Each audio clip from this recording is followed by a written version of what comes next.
Bonjour à toutes et à tous, bienvenue sur les vidéos Digestuff. Je suis particulièrement, je dis bien le mot particulièrement, heureux de vous retrouver aujourd'hui pour voir ensemble la Alpha Theta Euphonia.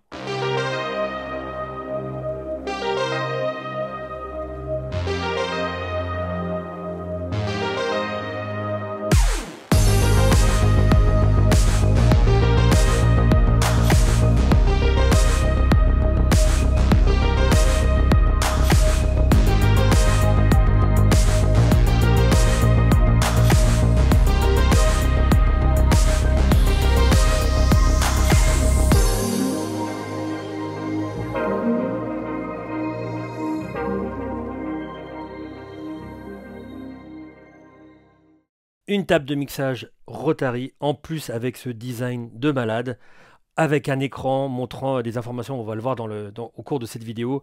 C'est vraiment une claque, je m'y attendais pas du tout, et je vous avoue que là c'est...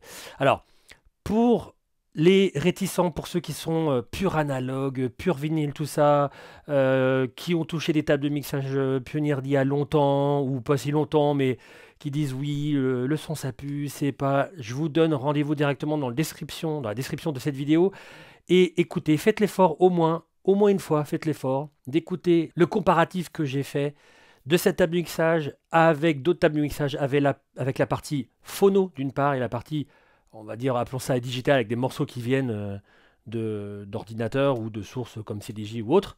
Et faites l'effort d'écouter. Je crois qu'il faut, c'est pas pour défendre Pioneer ou je ne sais trop quoi, mais il faut arrêter de faire la petite guéguerre, etc. Je pense qu'il y a beaucoup de personnes qui parlent de ce qu'ils ne connaissent pas. Des Rotary et des tables analo, j'en ai eu des tonnes, on m'en a prêté des tonnes, et j'en ai eu des tonnes aussi à la maison pendant longtemps, donc je peux vous dire qu'il y a un moment, on sait faire ses choix, et il faut arrêter cette petite guéguerre de l'analo, VS digital, etc. Pour vous dire, cette table, elle a un peu des deux, analo, digital. Les convertisseurs qui sont à l'intérieur sont 96 kHz, 32 bits flottants, et toute la partie analo, alors je ne sais pas si ça vous parle à tous, mais ça a été fait en collaboration avec Rupert Neve. Les produits Neve, je ne sais pas si vous voyez, mais rien qu'un petit préampli phono que vous retrouvez dans le commerce, c'est au moins 1000 euros. Donc collaboration, et je peux vous dire que cette table a été testée dans tous les plus gros clubs avec les meilleurs sons qui puissent exister. Avec en plus, alors un comparatif avec la V10, bon ça on pourrait dire c'est un peu facile, mais surtout en comparaison d'autres Rotary, d'autres mixeurs analo dans ces gros clubs, et c'est une claque. Et je vous invite vraiment à pouvoir écouter ce comparatif que j'ai fait, et en plus pouvoir l'écouter. Alors ça ne sera pas forcément facile, mais je vais voir un petit peu s'il y a possibilité, soit dans mon studio, ou soit une petite journée pour pouvoir la tester dans un studio un peu spécial d'un ami. Voilà, on va tout faire pour que vous puissiez mettre les mains dessus, pouvoir écouter qu'est-ce qu'elle donne avec des vinyles, et vous verrez dans le comparatif audio, ça sonne terrible. En DVS, etc. Oui, parce qu'elle est compatible avec Recordbox et Serato. Alors Serato, il va falloir allonger un petit peu d'argent, mais en tout cas, elle est compatible aussi avec ces deux logiciels-là. Et voilà, pouvoir mettre les mains dessus, pour avoir la sensation, parce que vraiment, les Rotary, ce n'est pas qu'une question, là pour le coup il y a des effets, mais c'est pas qu'une question d'effets, c'est pas qu'une question de voix, etc. C'est une question aussi de sensation, de ressenti, et il faut vraiment pouvoir la tester à la fois en analo avec du vinyle, à la fois en digital, dans tous les sens, pour pouvoir vraiment avoir cette sensation, et arrêter de se dire, eh ben non, ça pue, ça sent pas, enfin ça a pas un bon son, ça fonctionne pas bien, etc.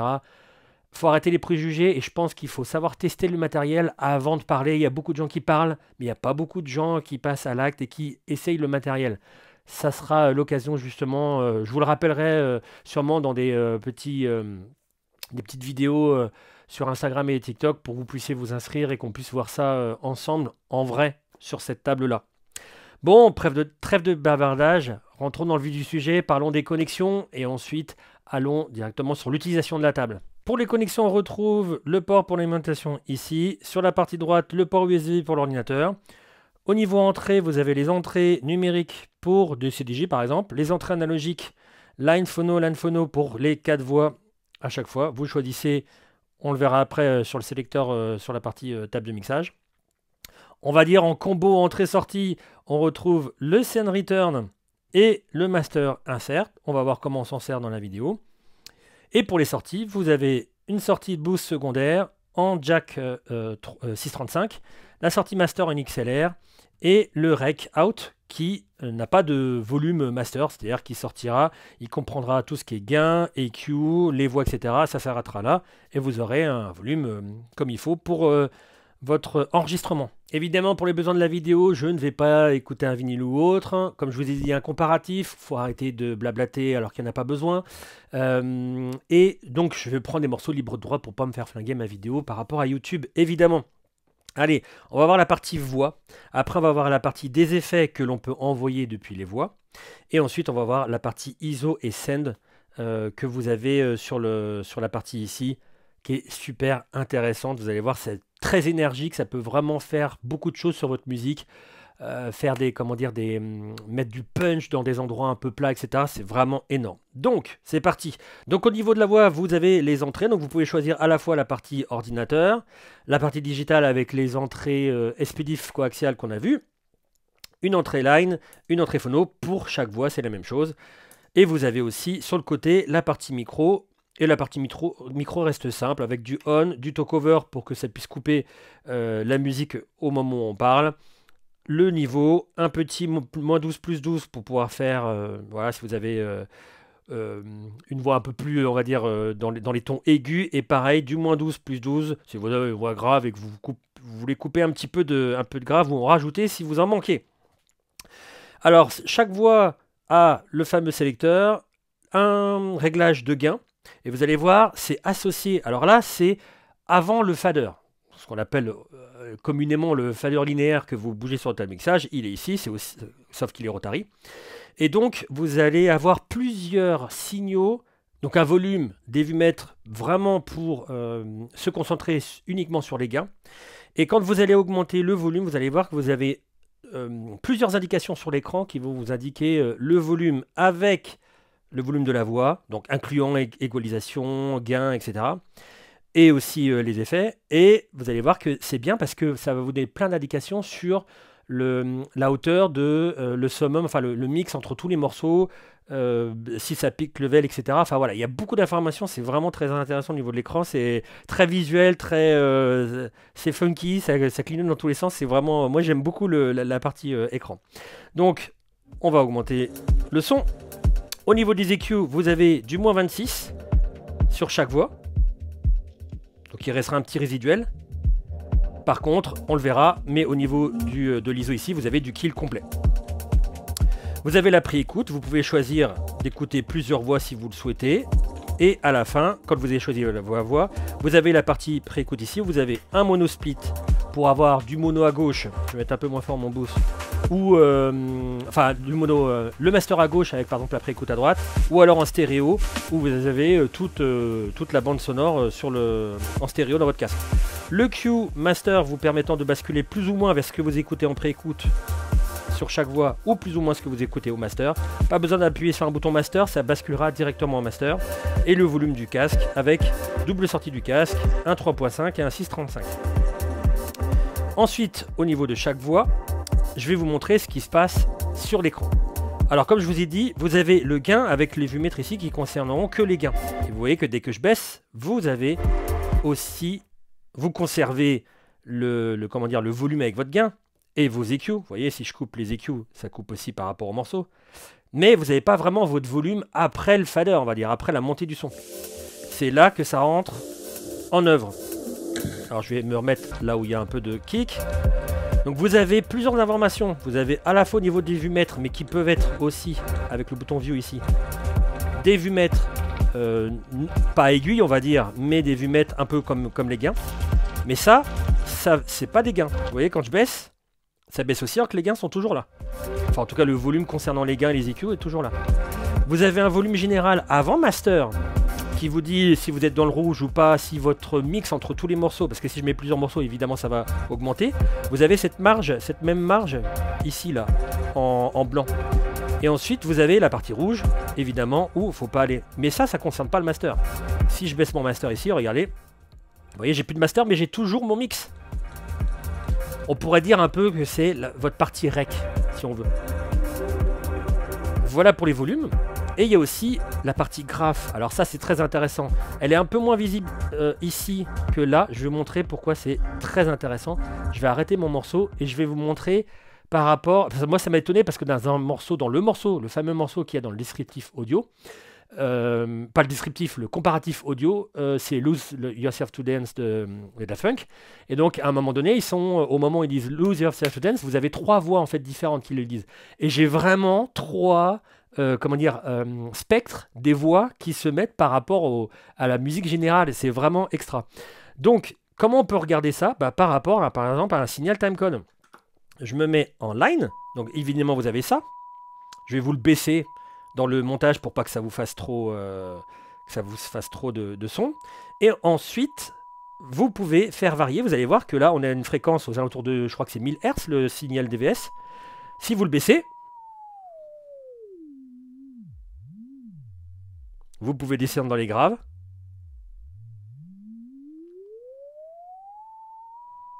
Ou dans les aigus. Moi, je trouve ça juste énorme. Revenons à la musique. Hop. Et donc, j'ai mes voix ici, pas de souci. Ensuite, vous avez un send ici. À quoi sert-il? Il va vous servir à envoyer dans la série des effets ici. Et aussi, ça peut être aussi un send return. On va le voir ensuite. Parce que la table, comme vous avez pu voir dans les collections, vous avez une partie send return et une partie insert. Donc ça peut envoyer aussi dans le send return quand vous avez la partie externe. Alors, je vous dis tout de suite, il va falloir privilégier le type de matériel que vous allez brancher, je vais couper le son, derrière entre le send return et l'insert. Pourquoi? Parce que pour le send return, vous avez besoin d'un appareil qui a un dry wet pour pouvoir avoir que l'effet. Parce que sinon, vous allez avoir l'original, plus l'original qui s'en va dans les générateurs d'effets, plus l'effet, et vous allez avoir un phasing. Un peu comme l'effet phasing, en fait, que l'effet phase ou phaser, ou comme vous voulez, vous avez sur la table de mixage. Donc ça, c'est très embêtant quand vous mixez. Donc vous devez avoir un appareil qui a un dry wet. Et par exemple, si vous avez un RMX 500 ou un RMX 1000, il va falloir favoriser le insert, comme je vous ai montré dans les connexions, pour pouvoir faire des effets propres. Alors il va falloir choisir parce que le send, autant le send, on ne peut pas mettre par exemple de RMX, mais vous pouvez choisir la voix. Donc le RMX forcément il va être dans l'insert. Et on va dire le problème de l'insert, c'est que vous ne pouvez pas choisir la voix qui va aller directement dans l'insert. Donc il va falloir choisir quel effet quel générateur d'effets externe vous mettez où, selon que vous ayez un dry wet ou pas. Ceci étant dit, donc envoyons des effets déjà dans la boîte d'effets interne de la Euphonia. Donc au début, vous avez un high pass filter. Au niveau paramètres, vous n'avez rien du tout au niveau de ces chiffres-là. Vous allez juste avoir le paramètre ici qui va vous faire la résonance. Donc, je vais déjà vous faire écouter sans résonance. Donc c'est un filtre passe haut, sans résonance, avec moitié de résonance.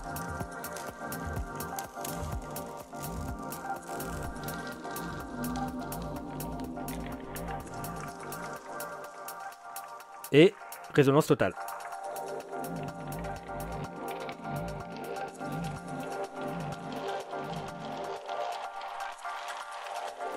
Voilà pour le filtre. On va voir maintenant le délai. Donc on va le garder pour le moment sur un temps.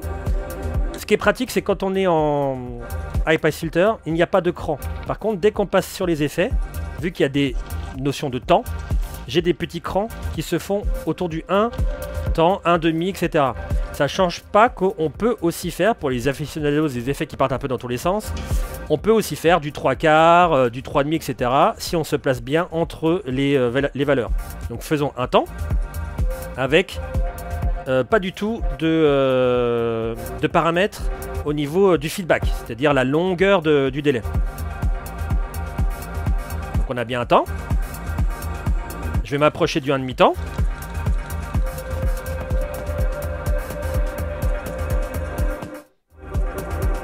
Vous voyez, il est très court. Je vais l'augmenter un peu. Un peu plus long. Là, on va le faire très long.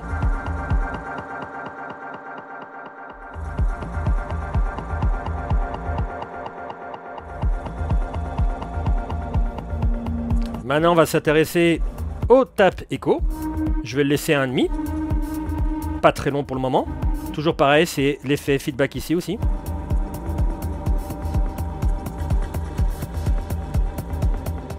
Ça pourrait ressembler à un délai normal. Ce qu'il y a, c'est que vous allez avoir une valeur qui va changer quand vous allez changer le temps.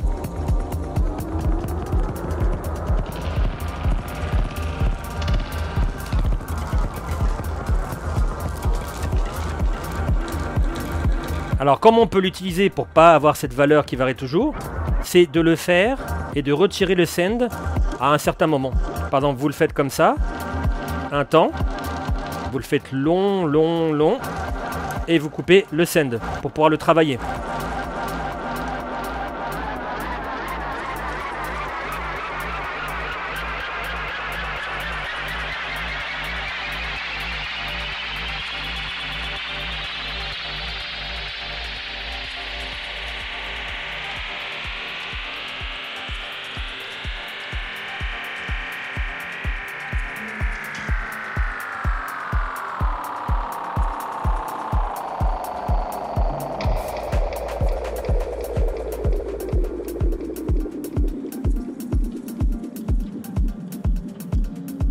Et là, je le ferme un petit peu pour qu'il s'en aille tranquillement.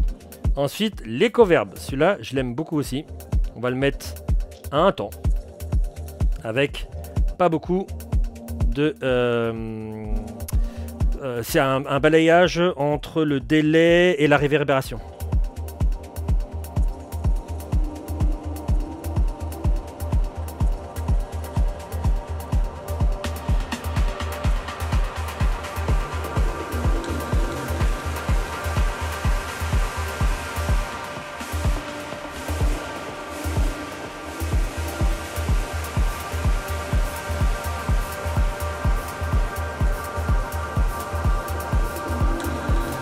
On va aller sur 1,5.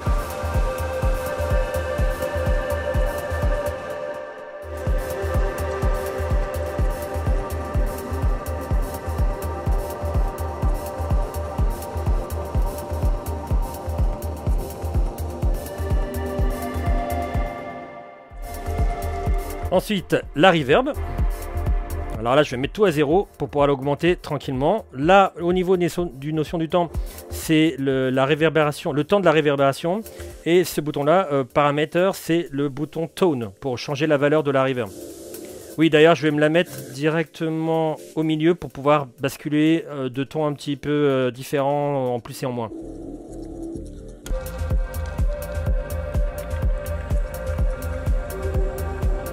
Donc là, elle va être très très courte. Ok, et là je vais l'augmenter un peu déjà au niveau de la longueur.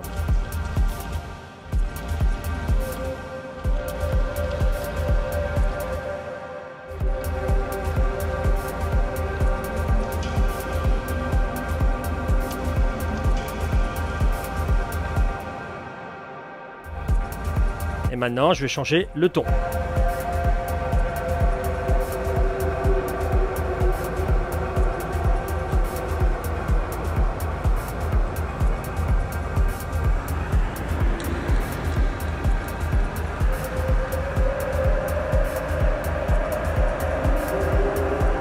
Donc dans une montée, ça peut vous faire une petite pression sympa. On va le voir aussi un peu avec les ISO et les send. Voilà pour la reverb. Et ensuite le shimmer. Alors les shimmers, c'est assez sympa. C'est comment dire, c'est un petit peu, je dirais pas long, mais il faut un certain temps pour le prendre en main.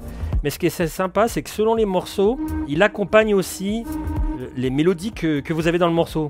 C'est assez perturbant et assez sympa. On va l'augmenter tranquillement. Là, il est tout petit. Mais selon les paramètres que vous bougez, donc ça, c'est la réverbération. Et ça, ils appellent ça le sparkling effect.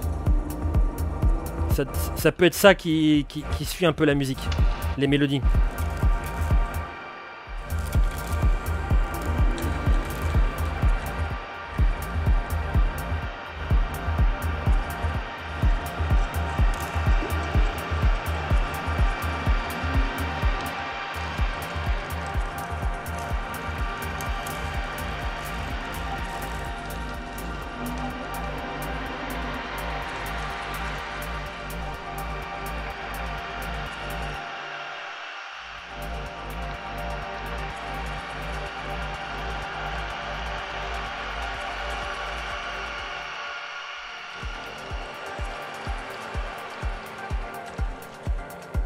Bon, vu que le morceau en tant que tel n'a pas non plus 5000 mélodies, voilà.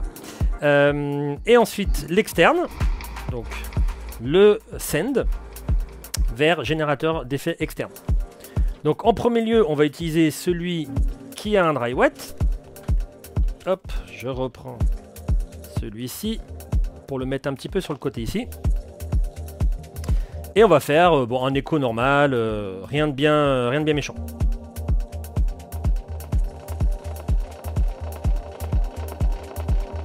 Donc là en 3/4, un demi, enfin un temps pardon.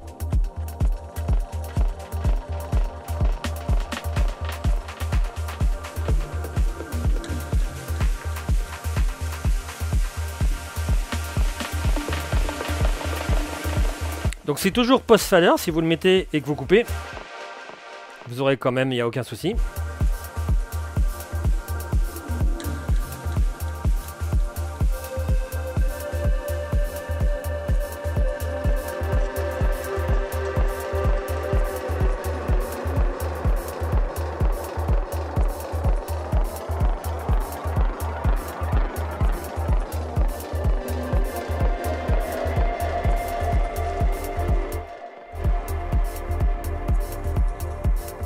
Et ensuite, on va parler insert. Donc pas dans le send return. Donc je coupe mon send return ici, enfin le send. Et je vais appuyer sur insert pour pouvoir le faire sur l'autre générateur d'effets.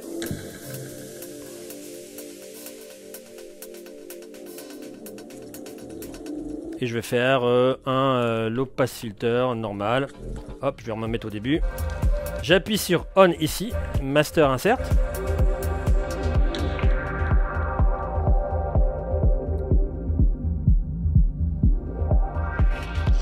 Avec un petit écho.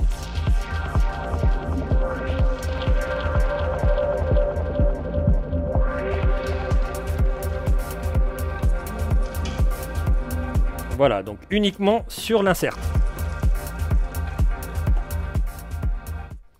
Donc ça, c'était les différents effets et le send return. Mais on peut aussi utiliser tous ces effets. Alors là, je vais vous montrer que sur un ou deux. Directement avec les ISO. Alors déjà les ISO, ils vous servent d'ISO normaux. Vous avez un réglage à 0 dB, plus 6, plus 12. Alors c'est important de savoir ces trois petits réglages là. Pourquoi? Parce que ils vont vous faire du kill sur la gauche, mais selon le réglage que vous allez faire à droite, ça va vous pousser plus ou moins le son. Ça peut être très intéressant pour les effets, quand on les envoie sur les scènes, vous allez voir, d'être à 0 parce que quand vous faites une tension dans une montée ou autre, vous pouvez les désactiver et ramener les basses, par exemple, d'un coup. C'est vraiment hyper intéressant. Voilà ce que ça donne. Donc les ISO sans boost.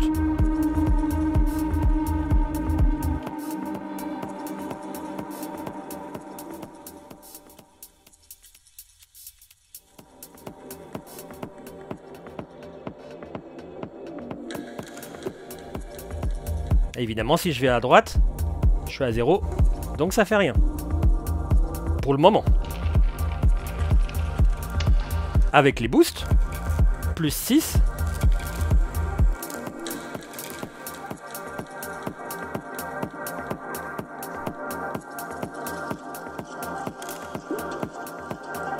C'est pas encore trop fort. Pour vous dire, il y a beaucoup de tables avec des ISO, des Rotary, et les réglages se trouvent entre 6 et 12. Par exemple, ma Reign, la 2014, était à plus 10, si je dis pas de bêtises. Donc ça va, les réglages seront un peu communs au plus 12. Maintenant, je vais me mettre en plus 12.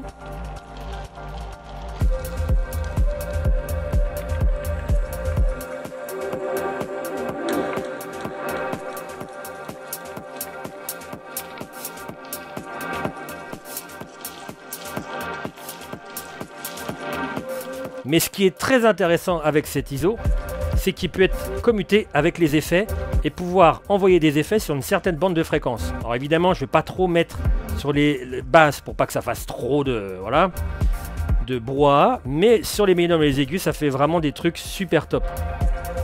Et sans envoyer les sends. Donc je vais le faire déjà à 0. Pourquoi? C'est très intéressant parce que quand vous faites la pression, vous pouvez tout relâcher d'un coup. Vous n'avez pas besoin de remettre les boutons au centre. C'est vraiment très intéressant. Donc par exemple, je vais mettre sur l'écho reverb. Je vais mettre sur un demi. Je vais en mettre un petit peu. Voilà, je vais mettre à peu près au milieu. J'envoie mes sends.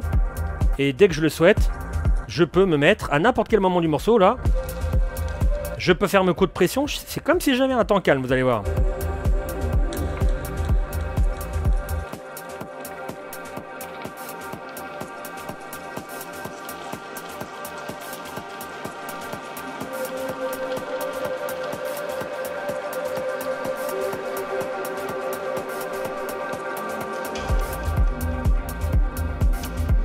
Donc là, j'étais qu'à 0. C'est là que c'est intéressant parce que on peut désengager les scènes directes. Parce qu'évidemment, si je me mets à plus 6, il y aura un peu plus de punch. Ça fera encore un peu plus de rupture, mais il va falloir que je mette tous mes boutons à 0. Je le refais avec du plus 6.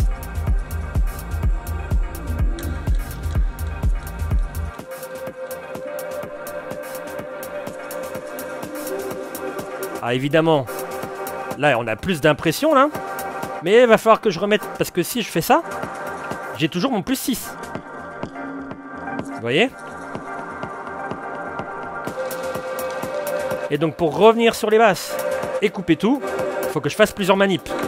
Alors généralement, hop, je reviens comme ça. Et maintenant le plus 12, alors lui c'est le plus tonitruant. Alors là, on va loin. D'ailleurs, ça excite un peu l'oreille, et après dès qu'on se met à 0, c'est un petit peu moins excitant, évidemment. Allez, on coupe.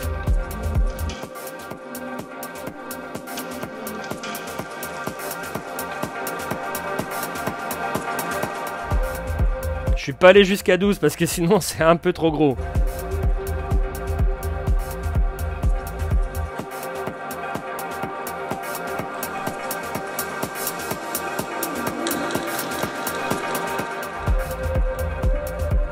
On peut vraiment faire des manips très intéressantes dessus. Alors après, on peut l'envoyer, par exemple, que les médiums, que de temps en temps en plus 12, pour être vraiment chirurgical.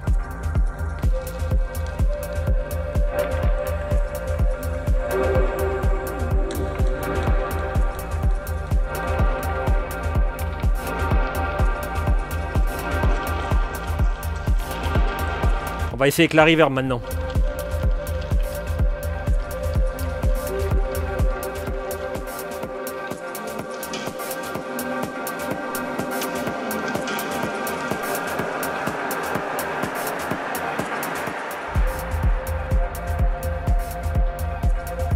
Et vous voyez, ça excite bien quand même l'oreille.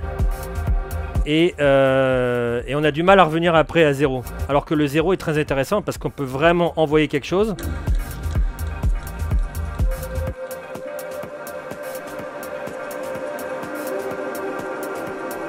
Et revenir.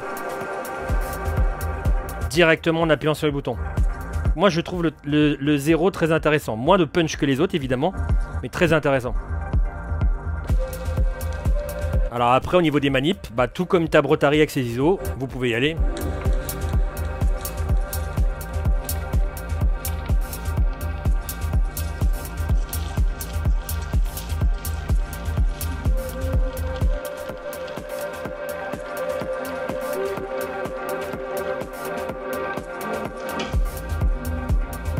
Etc. etc.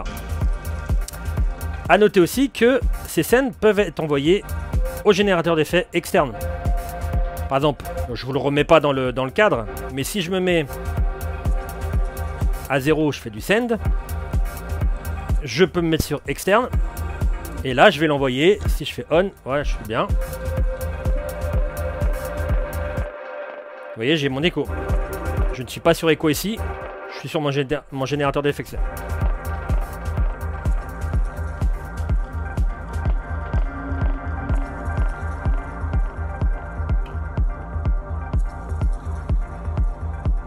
Allez, pour finir, on va retourner sur l'écran. Alors comme je vous avais dit, on peut basculer sur deux vues différentes. On va voir ce que ça donne entre deux morceaux qui vont pas du tout ensemble, mais c'est juste pour vous montrer. Hein. Mes deux morceaux que j'ai là, je vais baisser un peu le son quand je ferai le montage pour vous éviter d'avoir de l'effet de soupe. Mais c'est juste pour vous montrer le mixage des deux morceaux qu'il y a ici. Vous voyez, vous avez les deux aiguilles qui correspondent aux 2 ou 3. Si j'avais mis 4 morceaux, j'aurais les 4 aiguilles. Pareil ici, j'ai mes deux vumètres. Donc vumètres qui correspondent au volume, hein, évidemment.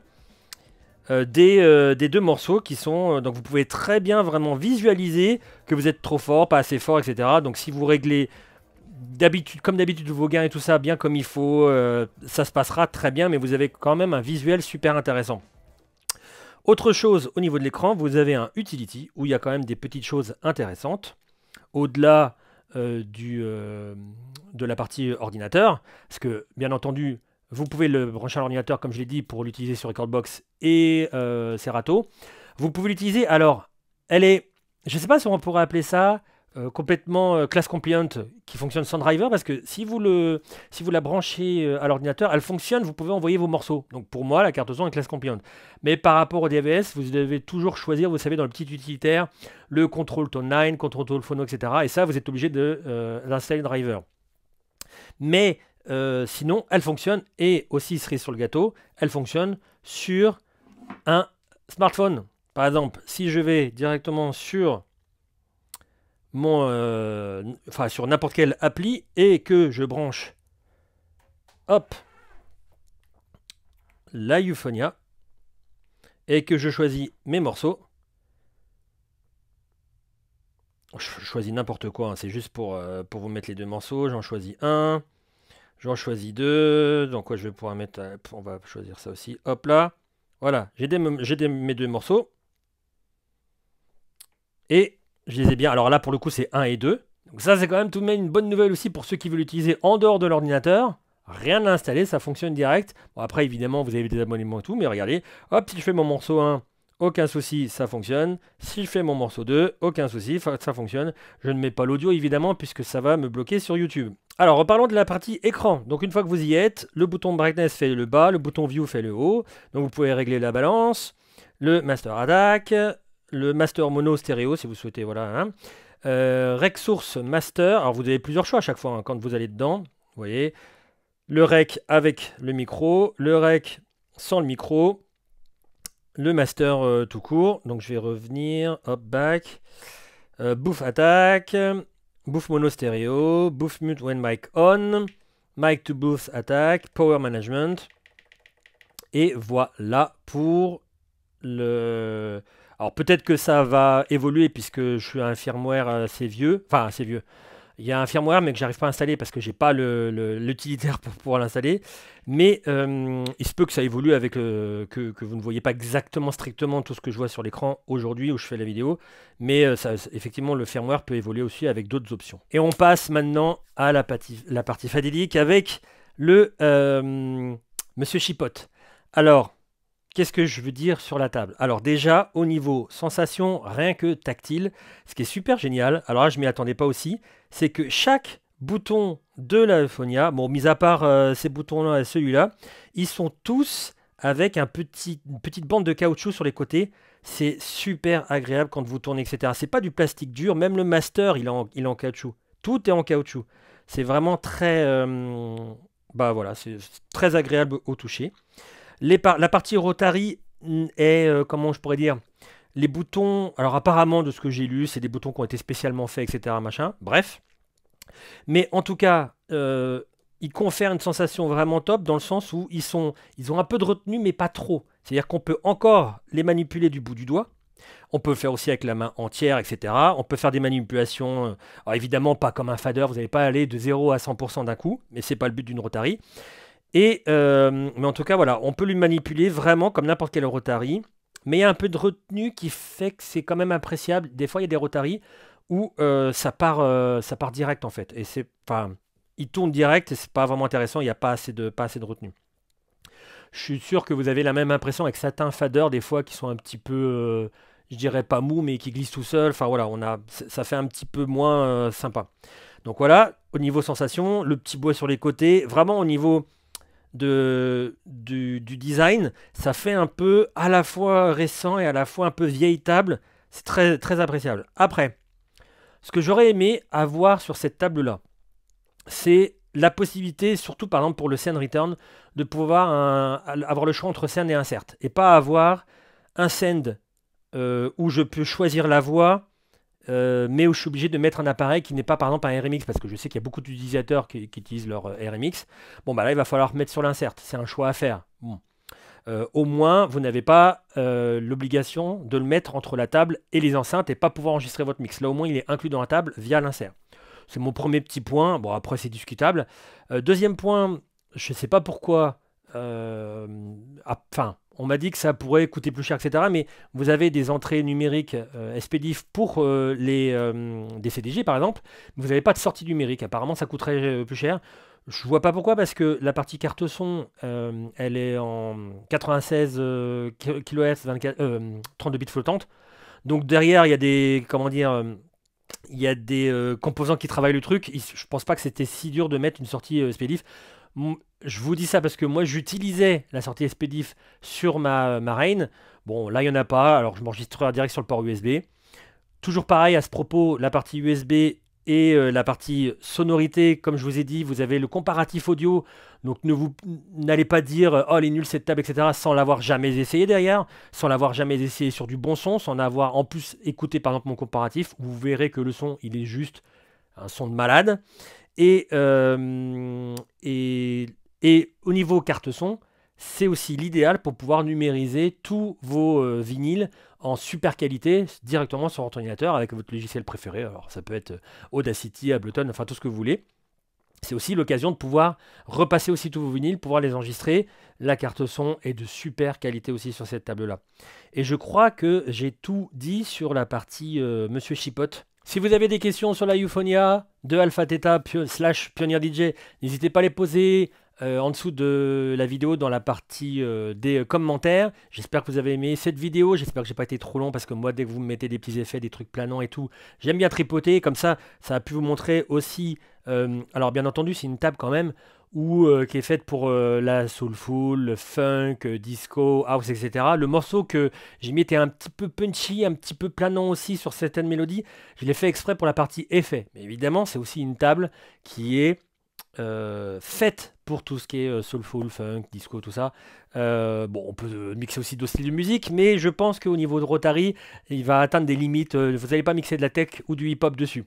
Mais voilà, pour les besoins de la vidéo, pour la partie effet, je me suis permis de mettre un morceau qui était un petit peu légèrement un chouïa en dehors du registre du mixage, du style musical qu'on pouvait mixer sur cette table-là. Mais n'ayez pas d'inquiétude, vous pouvez très bien mettre des vinyles de funk et vous allez adorer cette table, il n'y a aucun souci. Donc j'espère que vous avez aimé cette vidéo et je vous dis au prochain contenu, portez-vous bien tous, ciao!